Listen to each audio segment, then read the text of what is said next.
Cette semaine, on vous propose de travailler le calme de vos chiens, de leur apprendre qu'il est sympa de rester calme aussi, de baisser un peu le niveau nerveux. Alors, on commence à la maison ou éventuellement dans le jardin, mais surtout pas en extérieur. Vous le savez maintenant, quand on apprend une nouvelle commande à un chien, quand on essaye de lui apprendre un nouveau comportement, on commence dans un environnement à très basse stimulation et petit à petit, très graduellement, on augmente les divertissements, on augmente les distractions. Je vais vous montrer ça avec mes propres chiens. Alors évidemment, avec les miens, c'est facile. D'abord parce que ce sont de vieux chiens et qui sont naturellement moins excités que des genoux. Mais en plus de ça, il faut se dire aussi qu'avec lui en particulier, qui va sur ses 14 ans, eh ben dites-vous que ça fait 14 ans que je travaille et que ça fait 14 ans que j'essaye de récompenser le calme à chaque fois que c'est possible. C'est un travail de longue haleine. Pour récompenser le calme, on évite de prendre des friandises à très haute appétence, d'accord? Donc vous oubliez les morceaux de saucisse, les morceaux de jambon, les morceaux de fromage et que sais-je. Vous utilisez, si votre chien mange des croquettes, les mêmes croquettes que celles qu'il a dans sa gamelle d'habitude.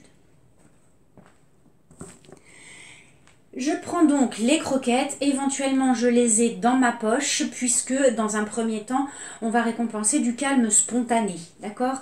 Donc en imaginant que vous êtes sur le canapé, par exemple, en train de regarder la télé, vous savez, vous connaissez les moments où votre chien a des chances d'être calme, les moments où il va se reposer, par exemple, souvent après la gamelle. Alors pas juste après, parce qu'en général, les jeunes chiens après la gamelle, ils sont bien excités. Mais une fois que l'estomac commence à se mettre en route, c'est comme nous, ils ont envie de faire la sieste, donc ils vont aller se poser. Ça, c'est un moment excellent pour travailler le calme, pour renforcer le calme.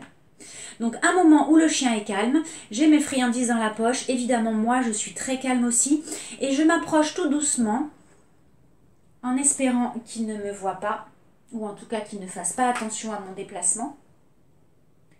Et je vais tout simplement, alors que mon chien est allongé, poser une friandise, une croquette sous son nez.